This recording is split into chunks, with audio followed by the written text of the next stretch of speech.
I cherish those years that I got to take him fishing after he did it for me when I was a kid. Time for the Angler Within podcast with Roy Bilby.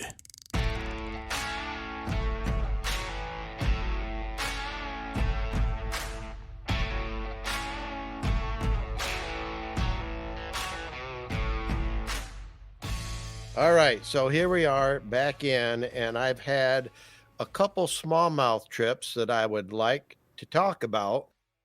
But before I do that, we have my tournament partner, the mad scientist, here with us today to add his 2 cents. And he and I are both deer hunters. Our gun season is now open in New York, and I've taken 1 deer and he's taken 1 deer, but we both have tags for more, and we both like eating good red venison. And my daughter-in-law, I want to give a shout out to Amanda. She dropped a magnificent 10-pointer up in New Hampshire. So proud of her. Congrats to her. And my son taught her to hunt, and I taught him to hunt, and he has passed it down. She got a slammer, a wall hanger. So kudos to her. She's shot a better buck out in the woods than any of us have. So gives us something to shoot for. What's it cost for a mount these days? For like a chest mount or whatever? If you get a regular shoulder mount of a deer, you're looking at, well, $700-800. $800. Yep. But Mark has done taxidermy, and Mark's a taxidermist too. You're gonna add that to the list of things? Really? Nice. oh yeah, The mad That's scientist is also a taxidermist. that's what got him into painting the lures. I took a couple man's. And I didn't know this. I asked him one time, I said, so how did you get into lure painting? What started you on that? He goes, you did. I said, I did? Those 2 baits I brought to you? He said, yeah, that's what got it all started. I had a couple man's 1- crankbaits that just the fish had chewed all the finish off both of them. And this predated the photo finishes on lures that we have today. I mean, now you can buy from any crankbait company photorealistic finishes that look like bluegill or perch or pumpkin seed. But back then you couldn't. And I took these 2 lures to him. I said, hey, you mount fish, you paint them with an airbrush. He said, yep. I said, can you paint these to look like an actual realistic bluegill? He goes, sure. And he did. And I was catching fish on those before lure companies were making them. Of course, now you can buy them again from any crankbait company because they all do them in those realistic finishes. But I had them before anybody, courtesy of my brother here, the mad scientist. So, and I had no idea that's what got him started doing it. I have been out for these pre-winter smallmouth, which I had been talking about the last couple podcasts. It had slowed down for me. I did a trip to Lake Ontario with Tristan Bauer, phenomenal angler, now makes his own jigs. And if there was ever a lure that Tristan was going to build, and guys that know him know where I'm going, it would hands down be a skirted bass jig, because he is never without that rod in his hand. And he has boat flipped more 5-pound and over largemouth over the gunnels of a bass boat with a black and blue skirted bass jig and trailer than anybody I've ever met. And so now he's making his own jigs, and he lives up right near the big pond. And we've been trying to hook up for the last 3-4 weeks and finally got a break. Now at Lake Ontario, November, you got to pick your days, because if you get a 10-mile-an-hour wind, it can be undoable, 15 miles an hour. It just gets, I mean, you're talking 4-footers, maybe worse. The day that I went up, oh, it was cold. It was 27 degrees when we left the ramp, and he was breaking ice with his trolling motor, getting the boat out there. And I'm not talking skim ice either. It was chopping it up. But we got out there, and credit where credit is due. Tristan knows the lake. He had the technique down, and he basically cleaned house with me. We put 15 smallmouth in the boat, of which I contributed a single smallmouth, but he had 2 over 5, several I think 3 that were over 4 and handful over 3 himself. His biggest one was 5.90, so it was an ounce and a half under 6 pounds. And that was the very first fish, of course, on one of his football jigs, which I eventually begged off him, and that's what I caught mine on.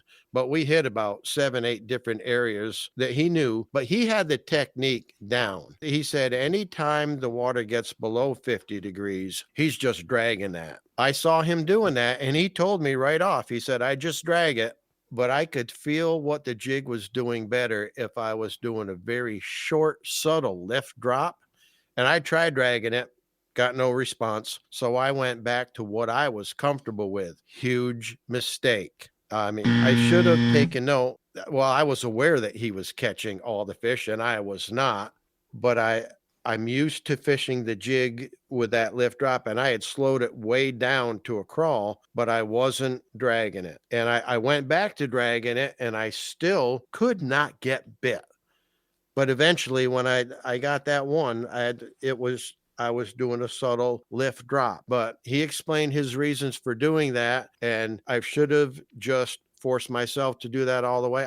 I'm sure I would have held up my end a little bit better. But the bottom line was I got to spend a day with a really close buddy doing what we both love, which was fishing for smallmouth late into the fall after most anglers, except the absolute diehards, have hung up their rods and are committed 100% to deer hunting. And I love to deer hunt, but I have a hard time committing 100% if I get a break in the weather and I can put more smallmouth on the books, because my goal was to get up to 1,600 going into, by the end of the year or higher. And I was in the mid 15s. Well, that trip didn't help me very much, but I did a trip to another lake down home.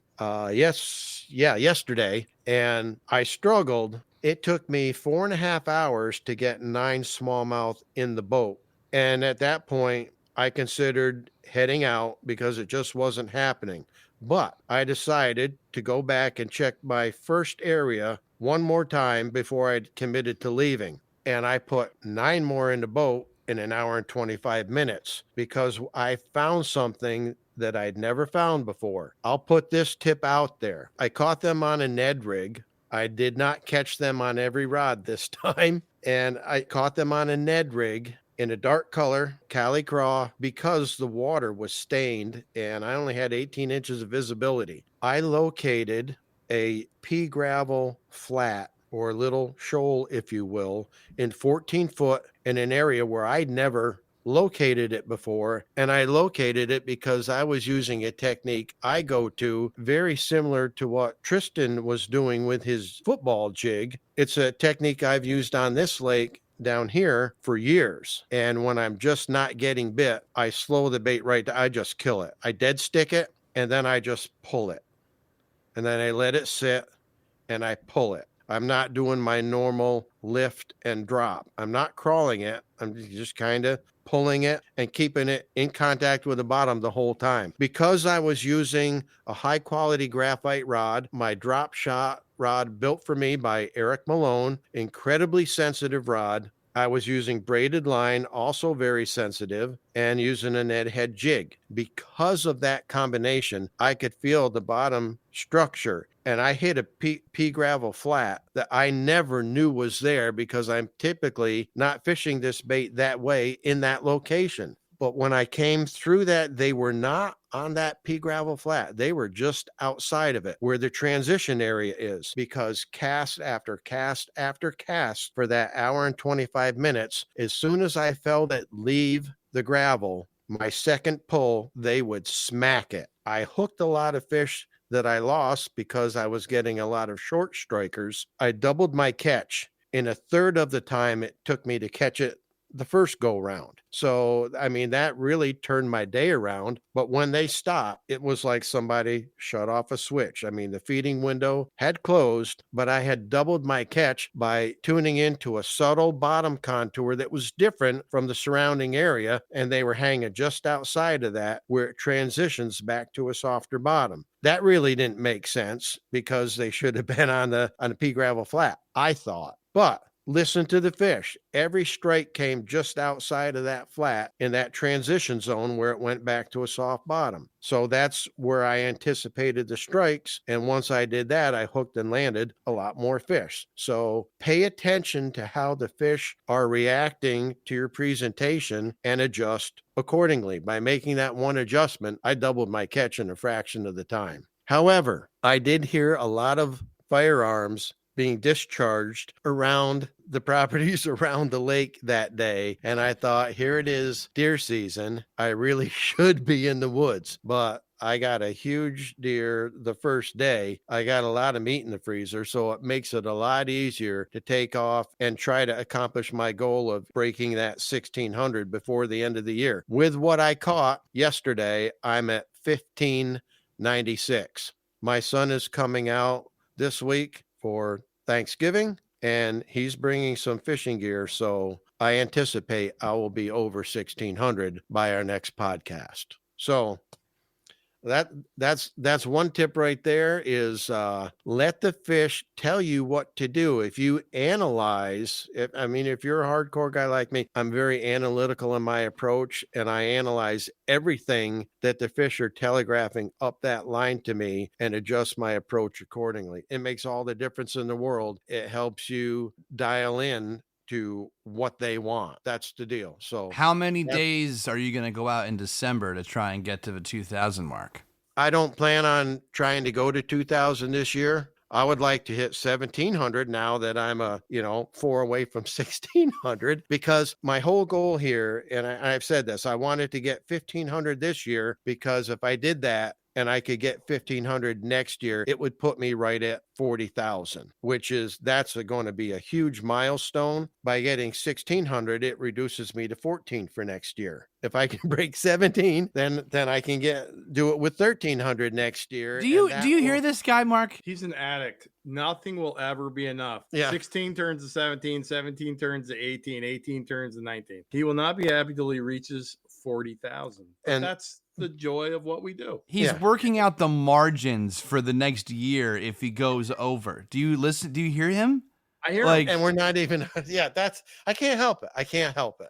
Maybe we should start a pool and start running a bet system here. We're like, when will he actually hit 40,000? Yeah. Well, if I can get it, here's the thing. If I can trim it to 1300 for next year, I'm guessing October, maybe even late September. If I only get 1600 or a little above this year, it's probably going to be the end of October, beginning of November. God willing, I will get it done, because it's relentless pursuit. I can't help it. That's my approach. Hey, I've been doing this 40 years. I can't stop. It's what drives me. Can't help it. It's true. I got a good friend, doesn't listen to the podcast, doesn't follow on Instagram, but he knows what I'm up to. And he's always telling me, we need to do an intervention. And I'm like, well, don't count on me being there. Not interested. Don't want to be cured. We have to trick you to get you to go to that. You have to be tricked. Well, I could take him out on the water and say, see what you're doing? Yeah. I'll help you out, buddy. Yeah, I know you will. You'll support me. We could tell him that Jimmy Houston is in town and he wants to talk to him real quick. Yeah. yeah. That would pull me in. I've had good conversations with Jimmy. Years ago, I did my first Bassmaster event, 1997. First year they ever went to Lake Champlain. And second day, you had 2 anglers in a boat then, and I was in a boat with Bruce Benedict, who was the owner of Jawtech Lure Company out of Forney, Texas. And we went all the way up to Missisquoi Bay the second day, and we crushed the smallmouth. It jumped me up to 25th in the standings. I ended up finishing 7th place in that tournament. But Jimmy was a good friend of Bruce Benedict, and he was fishing ahead of us in Missisquoi Bay. You could hear him all across the bay with that trademark giggle that he has all day. And everybody knew Houston's over there. And after the second day, Bruce and I both had a really good bag. Jimmy was in 7th place in the tournament that day and was looking to move up. And So he needed a good smallmouth spot, and he was on largemouth. Well, Bruce needed a good largemouth spot to get a kicker. So after the second day, we all sat in the boat drinking Mountain Dew, looking at a lake map, and swapping fish stories for 45 minutes. That was with Jimmy Houston. That was pretty cool. That was pretty cool. I'll never forget that. It was awesome. He's probably forgotten it, but I haven't. The addiction lives on. What have you been up to? Who, me? Yeah. Well, I have not been fishing, sadly. I did get a couple casts in off the backyard, just to keep, flipping the lures around, but obviously nothing happening there for obvious reasons. Not since last time we talked. I have been just feverishly working and closing out the year. I need to get out. You invited me out fishing Scary Creek. We need to get out and do that still. So I'm hoping to end the year on a strong note. So we will do that. There's a couple warm days this week coming up. Yeah. I will keep trying. Hey, I fished that creek in December. Yeah, but the thing is, you're an animal. You don't care about the weather because you challenge yourself. Yeah, but I want to. If we're gonna be in your John boat and I have to be hunched over in a fetal position fishing in the John boat, I gotta at least be comfortable weather-wise. Yeah. Wear warm clothes. Layer up. Yeah. I wear my ice fishing suit in December, January. I'm not wearing it yet. Hey. And I know it's like a princess saying that, but like I haven't been outside a lot this fall and winter. So here's what we'll do. We will layer up and I'll keep us comfortable. If you get cold, you just let me know. There's a parking lot there. Do a couple laps. I can't run. Get back in the boat. You know this. Yeah, I know. So the knee is at 125 degrees. We're getting there. Yeah. Obviously, we started off a lot lower than that. The goal is to be able to golf in March. Yeah. In Myrtle Beach. So we'll see. But I am getting itchy to throw on the waders. It's getting into the water to go wade fly fishing. That is my concern. Getting down an embankment. You got to watch that because of the pull of the current. It's going to put a lot more stress. And it has to be low current. Yeah. So two things: embankments and current. So I got places on the Salmon River. Salmon River. That's a little ways away, Mark. I need to go local. Oh, come on. Local. Did you get up there at all for the run? I don't salmon fishing up there anymore.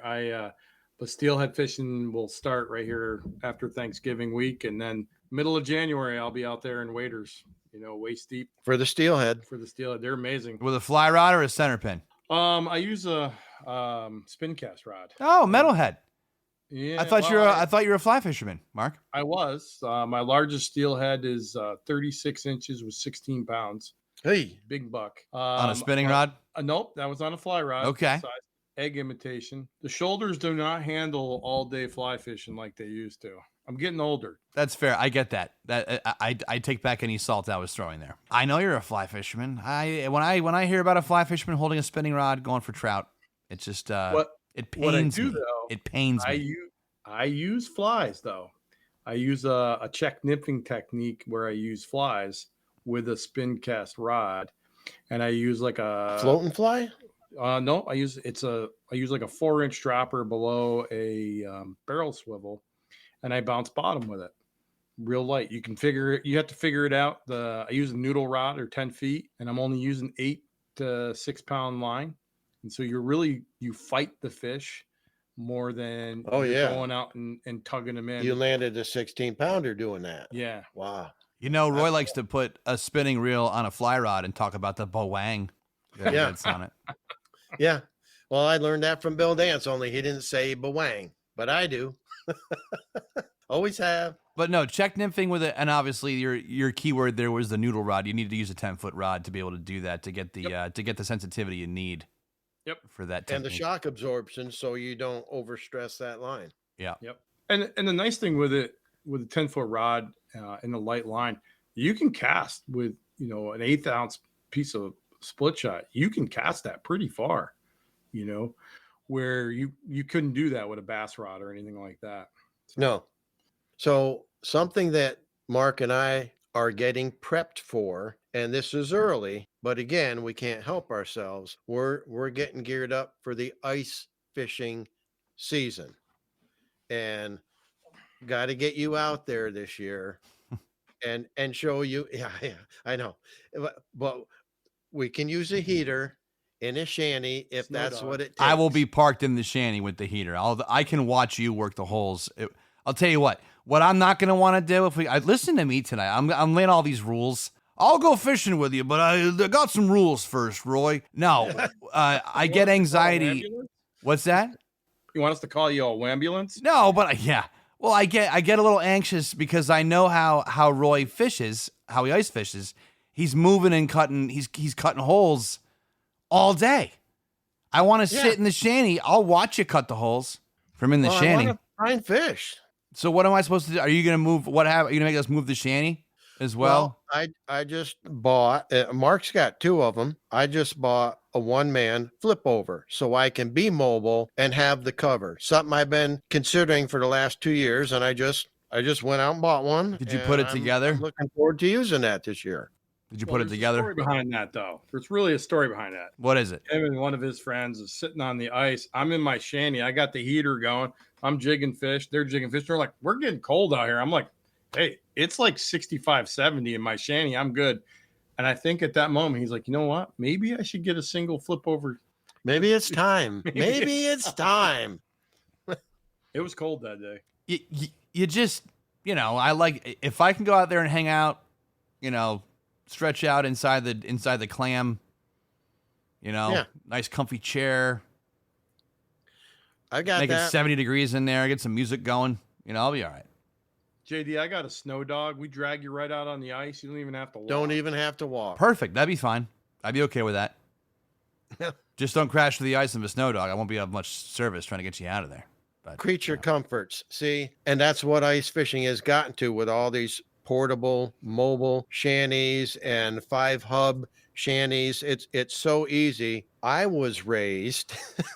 Here we go. Here we go. I put paper bags on my feet out there on the ice. Give me extra traction. You got a paper bag from the A&P. Remember the A&P? You put the A&P paper bag on my feet. Crumpled up newspaper, so there was air pockets. It wasn't paper bags. And I had to use baler twine. We didn't have duct tape yet. I was ice fishing in the 1960s where we were cutting a hole with a hatchet before we had an auger. And your hole's like 3 foot across on top and 4 inches on the bottom. And it's like an inverted pyramid. And when you break through, you got one little slice. So you got to make it bigger. And now you're getting soaked from the splashing. Oh, those were the days. That sounds horrible. But now we have, these very, very quiet augers that we run with a cordless drill. We have these shanties that set up in minutes. I mean, you can even have live scope on the ice. We got great electronics. We have all these tools and creature comforts at our disposal. And I'll tell you what, I've noticed this year when I deer hunt, and I'm not going off topic. This is relatable. Okay.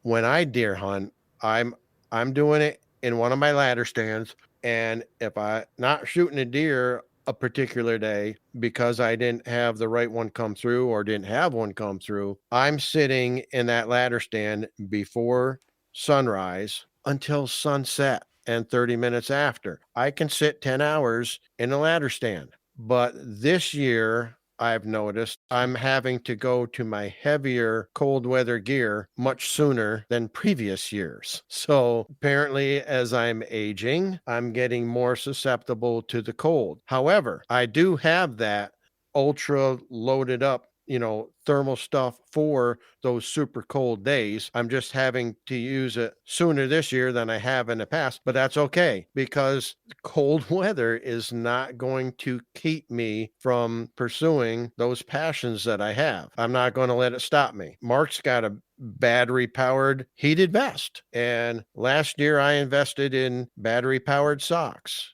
And I actually used hand warmers in the deer stand, which I never had to do before. But that's a small price to pay to stay out there pursuing, your your passions. And it's the same thing with ice fishing. I've never been one to use a shanty, although I've had one for years. I never use it. And apparently this is going to be the year I start using it. So the more comfortable you are out there, the more you can enjoy it. So, And that's really the big thing is technology has changed being outdoors, whether it be live scope, whether it be the heating, whether it be ice shanties. I mean, there were never really any ice shanties except for the big ones that people would drag out and then they would walk a half mile from that ice shanty and put their tip ups. It's all changed. Everything is changing.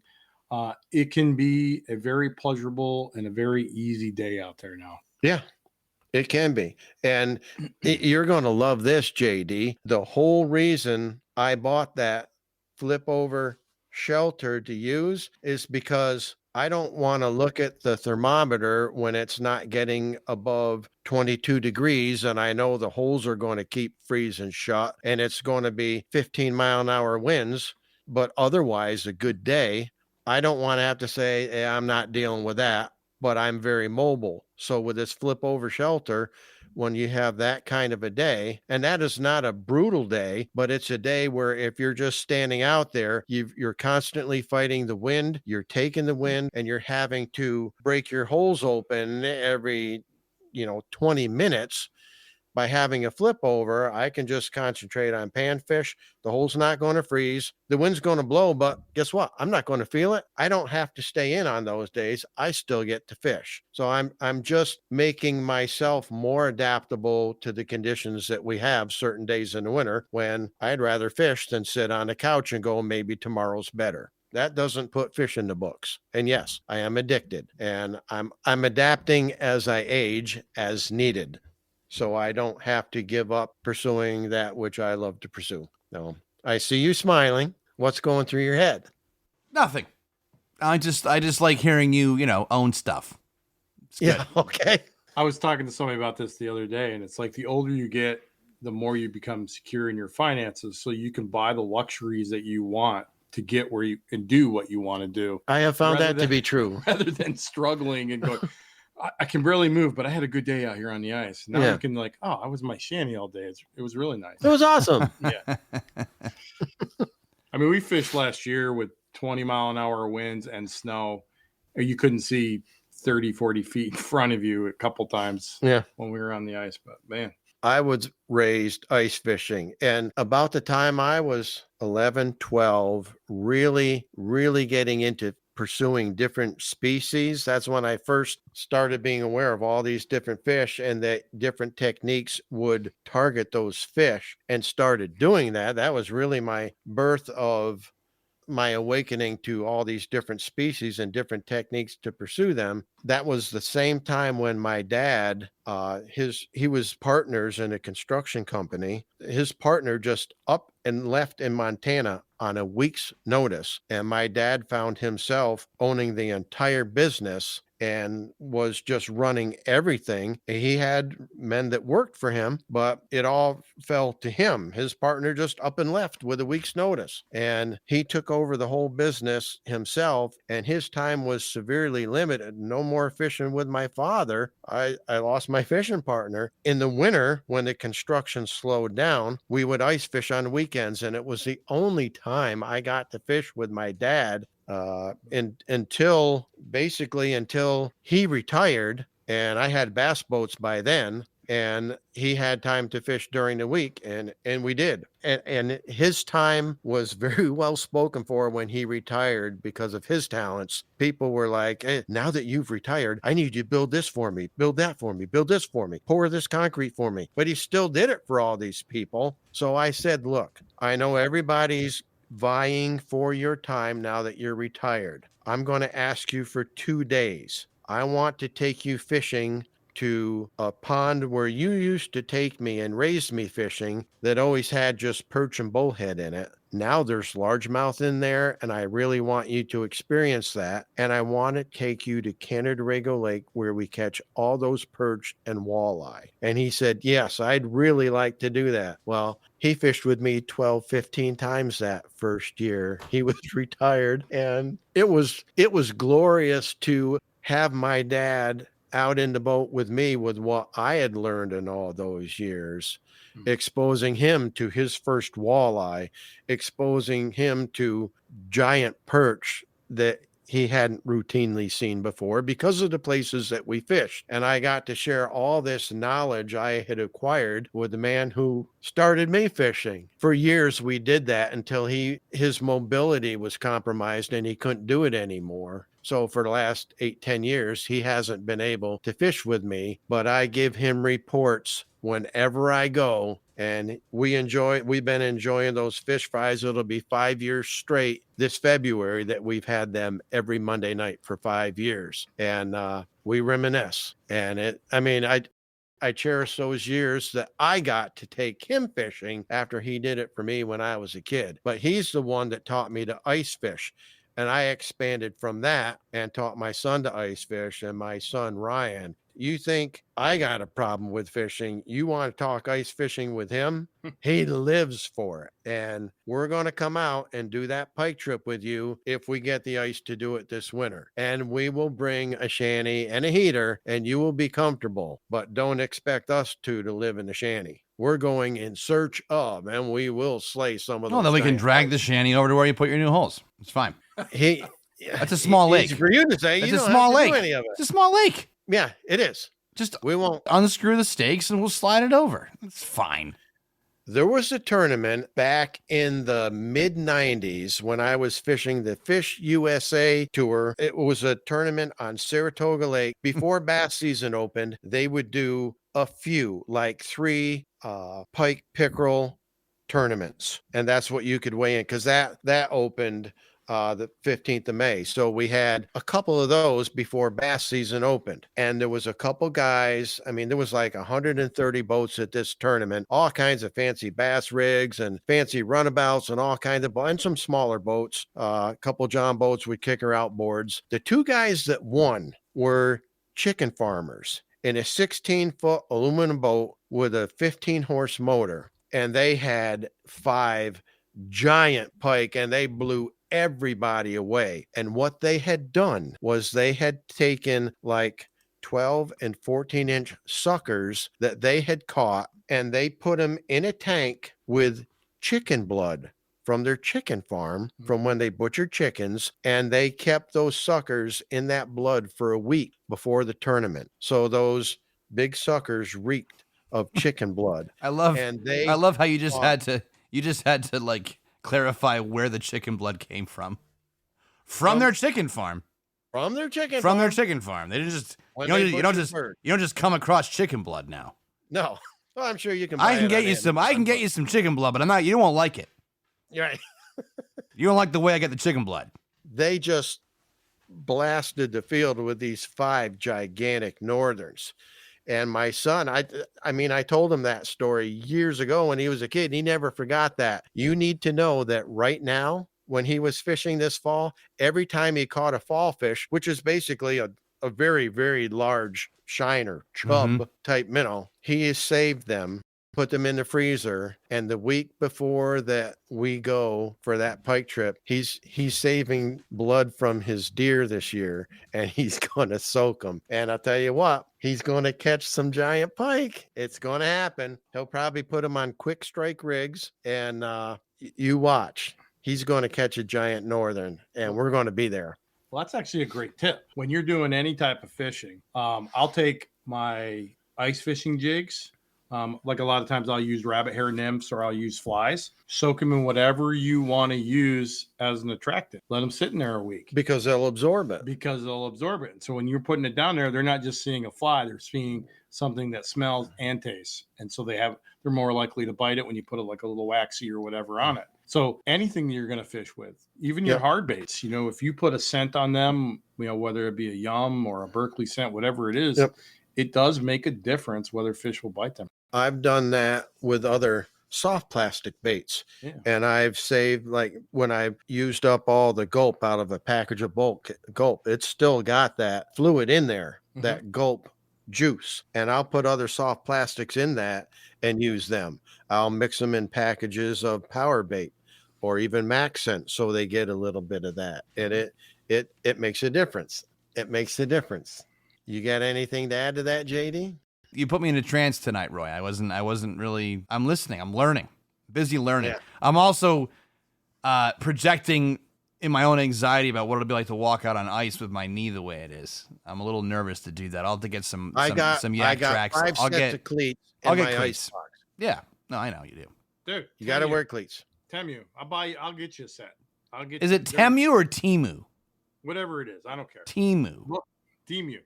Temu. They have a ton of ice fishing stuff. They have a ton of like ice safety stuff, and it's actually pretty good. I buy stuff there quite often, but yeah, they sell a set of ice cleats to put on your boots, and they are solid cleats. And actually, you have to be careful with them because they grip so well that if you spin, you pop your knee. Yeah, well, you just lost them. Yeah, no, you can keep your Temu. Anything that pops Then the you knee. want yak. I'll be tracks. calling an ambulance if I need one. If I do that out there. We'll drag you off. Don't worry. Yeah. Or we'll soak you in chicken blood and let the muskies eat you. Yeah. From a chicken farm. From a chicken. Yeah. Just so you know. Right? Doesn't, chicken blood, deer blood. Roy's got some ways to get some chicken blood, but you won't like the way he collects it. Right. He wants to clarify. He's got methods. Involves a funnel. A funnel and a large knife and a mason jar. Yeah. Don't ask. Don't tell. Well, listen, while we're specifying, be sure to check out Roy's Instagram at all lowercase Roy Bilby. And when you get out there this time of year, if you're chasing smallmouth, whatever you're chasing, pay very careful attention to the way the fish are responding to your presentations and just analyze it. They will tell you what you want, and they will help you tap into your angler within.